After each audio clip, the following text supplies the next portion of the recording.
concept of the big lie, and boy, did we hear that tonight. You say something that is grossly false, say it over and over again, and have right-wing social media blast it out endless times until people actually believe it, to deflect attention away from the most important issues facing the people of our country, issues that Trump and his billionaire friends do not want to address because it is not in their financial interests to do so. Trump gave his State of the Union speech tonight. But if you listen closely, that speech had very little to say about the State of the Union, about what is really going on in our country, especially for working families. Trump spoke for over 90 minutes, although I must confess it seemed a lot longer than that, and he almost completely ignored the issues that are keeping working people up at night as they worry about how their families are going to survive in these very tough times. And I will tell you exactly why Trump had very little to say about the real crises facing the working class of this country. Think back 6 weeks ago when Trump was inaugurated for his second term as president, just 6 weeks ago. Standing right behind him were the three wealthiest men in this country, Mr. Musk, Mr. Bezos, and Mr. Zuckerberg. And standing behind them were 13 other billionaires who Trump had nominated to head major government agencies. Many of these same billionaires, including Musk, were in the Capitol tonight listening to that speech. In other words, it is there for all to see. The Trump administration is not hiding it. The Trump administration is a government of the billionaire class, by the billionaire class, and for the billionaire class. Notwithstanding some of their rhetoric, this is a government that could care less about ordinary Americans and the working families of our country. My friends, we are no longer moving toward oligarchy. We are living in an oligarchic society. Now let's take a moment and try to escape from Trump's parallel universe, the universe that you heard tonight. And let's do something really, really radical. Let's actually take a hard look at the problems that Americans are facing. Today, 60% of Americans are living paycheck to paycheck. Unlike Trump, I grew up in a family that lived paycheck to paycheck, and I know something about that reality. It means that every day, millions of Americans worry about how they're going to pay their rent, pay for childcare, pay for a doctor's visit when they get sick. They worry about what happens when their car breaks down and they can't afford the $1,000 it costs to get it fixed. And what happens when they can't get to work because they don't have a car. They worry about how they can afford to buy healthy food for their kids when the price of food is off the charts. Funny? I heard Trump speaking for 90 minutes tonight. I didn't hear one word from him about the economic reality facing 60% of our people, or the enormous stress that they are living under. 90-minute speech, not one word about the economic reality facing American workers. But that's not all. Today in America, everyone knows that our healthcare system is broken. It is dysfunctional, and it is outrageously expensive. We remain the only wealthy nation on earth not to guarantee health care for all. Mr. President, you really want to make America great again? Then make sure that every American, regardless of income, can go to a doctor or a hospital and not worry about how they're going to pay the bills. President Trump, health care is a human right. I didn't hear one word from you. Not one word. Over 90-minute speech, not one word from you about the health care crisis that is impacting many, many millions of our people. Nor did I hear you say why we pay by far the highest prices in the world for prescription drugs, sometimes 10 times more than the people in other countries, and why 1 out of 4 Americans are unable to afford the prescriptions their doctors prescribe. Not one word about the outrageously high cost of prescription drugs. Mr. President, we have nearly 800,000 Americans who are homeless. Over 20 million of our people spend more than half of their limited income on housing. We have a major housing crisis in America. Everyone knows it, apparently except you, because in your speech tonight, I didn't hear you mention the housing crisis. Today in America, we have more income and wealth inequality than we've ever had. 3 richest people in America, the folks Trump invited to stand behind him at his inauguration, now own more wealth than the bottom half of our society, 170 million Americans.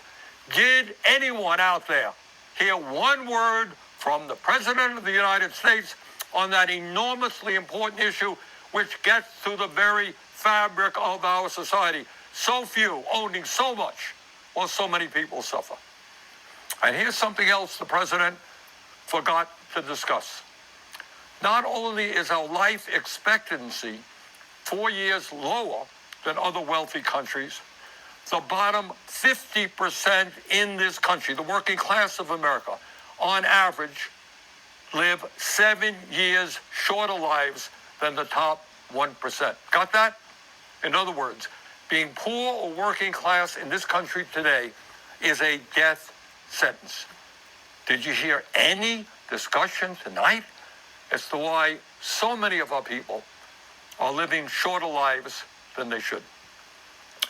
During his speech tonight, Trump did not have one word to say about how we are going to address the planetary crisis of climate change. The last 10 years, as most Americans know, have been the warmest ever recorded, and extreme weather disturbances and natural disasters have been taking place all over the world, from California to India, across Europe to North Carolina. And yet, not surprisingly, Trump had nothing to say about climate change except, I guess, drill, baby, drill. Well, that's going to help a whole lot. And let's be clear. Not only did Trump fail to talk about some of the most important issues facing the working class of America, but the solutions, in quote, he posed would only make a bad situation even worse. Yep, I did hear Trump talk tonight about some tax breaks for working families in terms of not taxing tips, not taxing Social Security, and not taxing overtime. But that is chump change compared to the benefits he's going to give to the 1%, and it doesn't tell the whole story about his tax policies. According to a recent study by the Institute on Taxation and Economic Policy, if all of Trump's so-called America First policies are enacted, including his tariffs, which he spoke a lot about tonight, the bottom 95% of Americans will see their taxes go up, while the richest 5% in our country will see their taxes go down, way down. Tonight, in so many words, Trump urged Congress to pass his big, beautiful budget. Do you know what's really in it? This budget would cut Medicaid by $880 billion. Oh, I guess Trump forgot to talk about that. $880 billion cut in Medicaid. According to one estimate, it means that up to 36 million Americans, including millions of children, would be thrown off the health insurance they have. Hey, a 90-minute speech tonight, not one word about throwing millions of kids off of the health insurance they have. When you cut Medicaid drastically, it means that nursing homes that receive 2/3 of their funding from Medicaid will either have to shut down, lay off workers, or significantly scale back the services they provide seniors. Gee, I didn't hear that from Trump tonight either. It would be a devastating blow, these cuts to Medicaid, for the 32 million Americans who get their health care at community health centers. And it's not just Medicaid that Trump's budget would cut. It would also cut nutrition assistance by at least $230 billion. I want you to think about that for a moment. And can you imagine? The billionaire class, people who can support their families, some of these guys have tens of billions of dollars, support their families for the next 10 generations, 50 generations. People who live in incredible opulence. People who own their own jet planes, they own their own private islands, they own their own spaceships. Trying to get tax breaks by taking food out of the mouths of low-income kids. That truly is disgusting. What we are seeing is the Robin Hood principle in reverse. Taking from the poor and giving to the rich and the very, very rich. And here is something else Trump has been doing.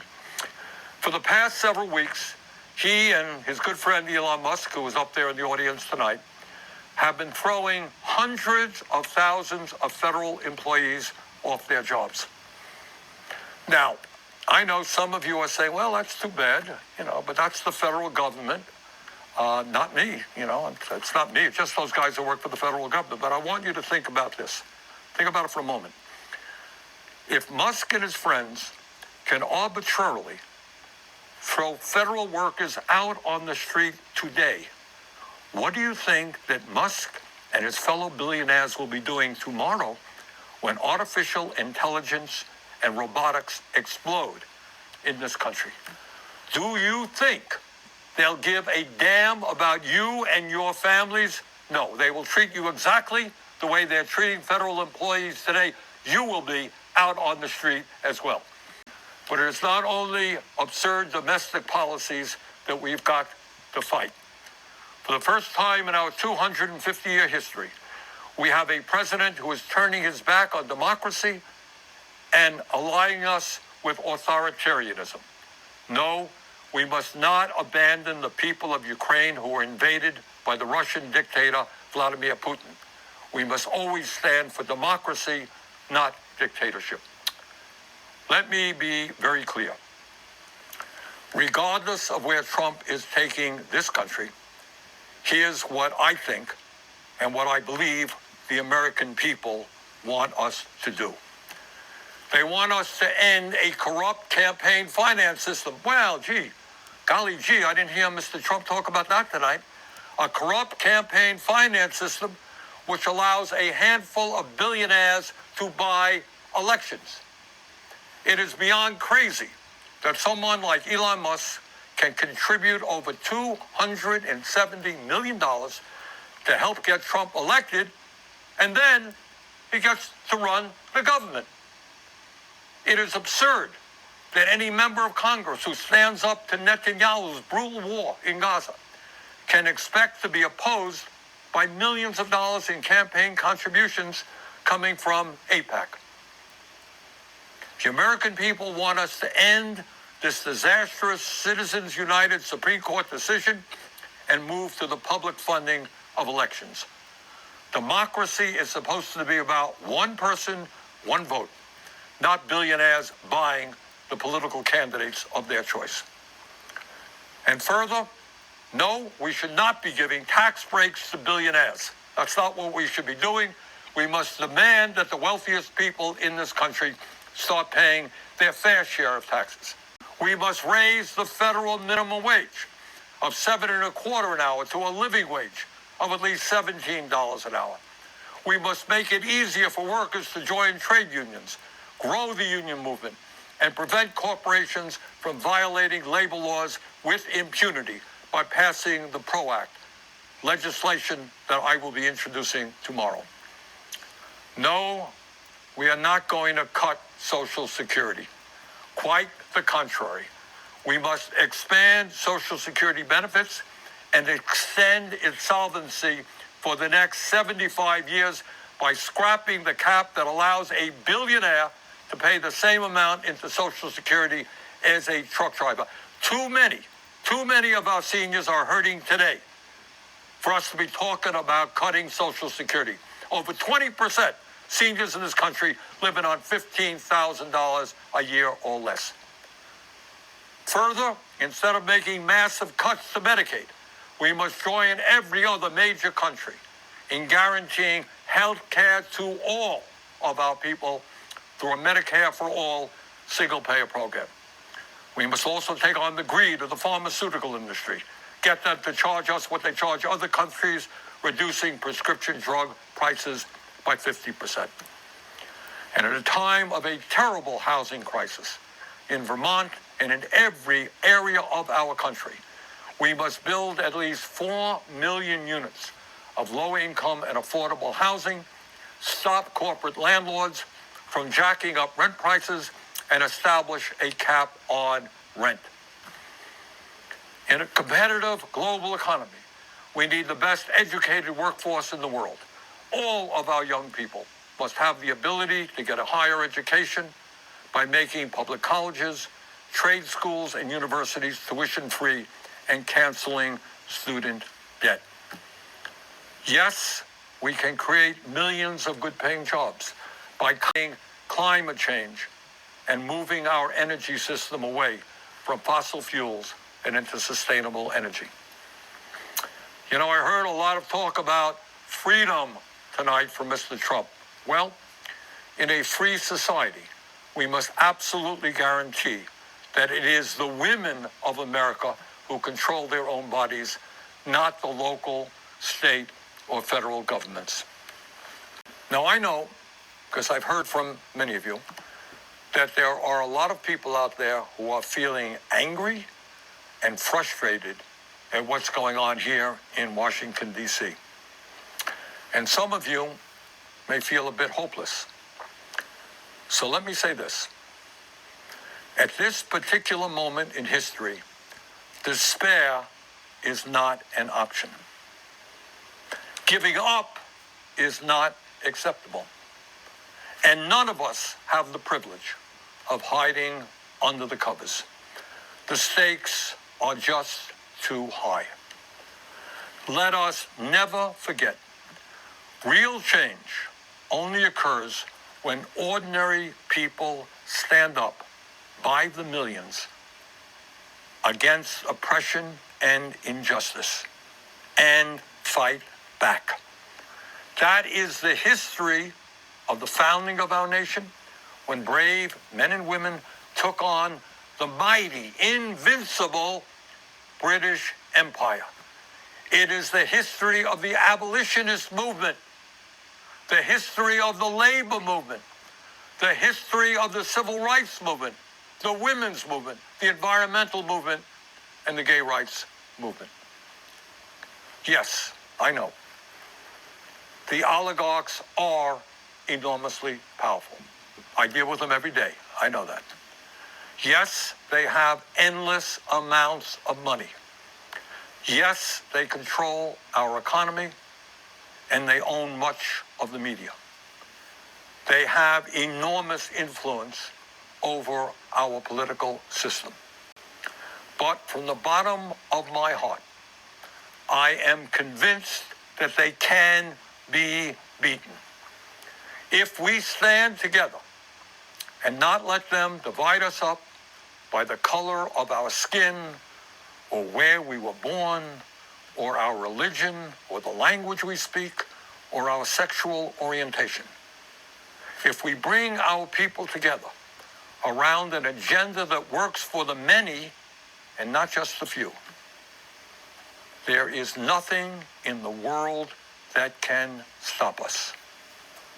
We can win. We will win. Let us go forward together. Thank you all very much.